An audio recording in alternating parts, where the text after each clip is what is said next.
हिंदी सीखो टेक में सुषमा सिंह की ओर से आपका स्वागत है। अच्छा, कभी ऐसा हुआ है कि कुछ लिखना है, कुछ बनाना है, पर दिमाग एकदम खाली है, बस एक ही सवाल गूंज रहा है, क्या करूं? आज हम पद्मलाल पुन्नालाल बख्शी जी के एक बहुत ही मशहूर निबंध क्या लिखूं के जरिए इसी मुश्किल को समझने की कोशिश करेंगे। यही वो सवाल है, क्या लिखूं? एक छोटा सा सवाल, लेकिन किसी भी लिखने वाले के लिए ये कभी-कभी सबसे बड़ा पहाड़ बन जाता है। और मजे की बात देखिए, ये दुविधा इतनी आम है कि हिंदी के इतने बड़े निबंधकार पद्मलाल पुन्नालाल बख्शी जी ने तो अपनी इसी परेशानी को ही अपने निबंध का टॉपिक बना लिया। तो चलिए सबसे पहले मिलते हैं बख्शी जी से। आखिर वो थे कौन? वो द्विवेदी युग के एक बहुत ही माने हुए लेखक थे, खासकर अपने ललित निबंधों मतलब पर्सनल एसेज के लिए। उनका जन्म 1844 में हुआ था और देखिए 1920 से उन्होंने सरस्वती जैसी बड़ी पत्रिका का संपादन किया, जो उस समय के लिए बहुत बड़ी बात थी। बाद में 1949 में उन्हें साहित्य वाचस्पति की उपाधि भी मिली, जो उनके साहित्यिक योगदान को दिखाता है। उनकी लिखने की स्टाइल भी काफी अलग थी। वो एक स्वच्छंदतावादी, जिसे हम अंग्रेजी में रोमांटिक कहते हैं, लेखक थे और उन पर अंग्रेजी के मशहूर कवि वर्ड्सवर्थ का काफी असर दिखता है। आलोचना और निबंध दोनों में उनका नाम था और उनकी भाषा थी शुद्ध साहित्यिक खड़ी बोली।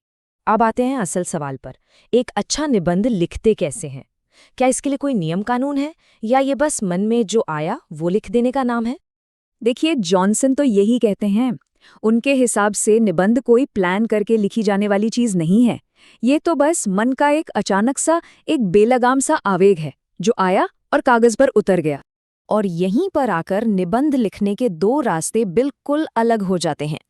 एक तरफ हैं हमारे आचार्यों के बनाए नियम कि भाई पहले विषय चुनो, फिर रूपरेखा बनाओ, भाषा अच्छी हो, अलंकार हों।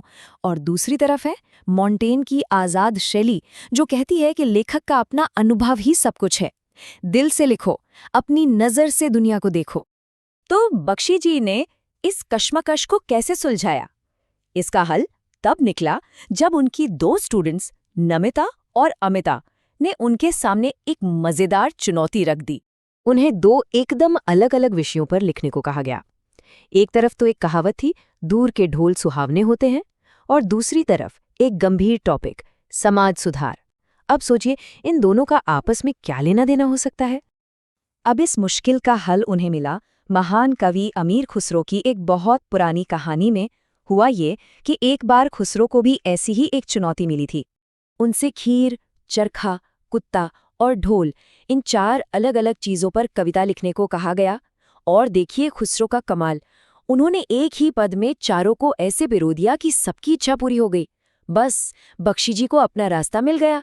उन्हें समझ आ गया कि दो अलग अलग निबंध लिखने की जरूरत ही नहीं है, वो इन दोनों विषयों को एक ही धागे में बुन सकते हैं। तो चलिए अब देखते हैं कि उन्होंने कैसे इन दो बेमेल से लगने वाले विचारों को एक साथ जोड़कर एक शानदार रचना तैयार की। बख्शी जी शुरुआत करते हैं कहावत को समझाते हुए। वो कहते हैं कि दूर के ढोल इसलिए अच्छे लगते हैं क्योंकि दूर से उनकी कठोर, तीखी आवाज़ हम तक नहीं पहुंचती, बस एक मीठी सी धुन सुनाई देती है जो मन को अच्छी लगती है। और फिर वो इसी बात को जिंदगी से जोड़ते हैं। वो कहते हैं कि जो बुजुर्ग हैं उनके लिए उनका बीता हुआ कल दूर के ढोल जैसा है, उन्हें सब अच्छा अच्छा याद रहता है। और जो युवा हैं उनके लिए आने वाला कल दूर के ढोल जैसा है, उन्हें भविष्य बहुत सुंदर और आदर्श लगता है। अब होता ये है कि दोनों ही अपने आज से, अपने वर्तमान से खुश नहीं हैं। एक वर्तमान को पीछे अतीत की तरफ खींच रहा है और दूसरा उसे आगे भविष्य की तरफ।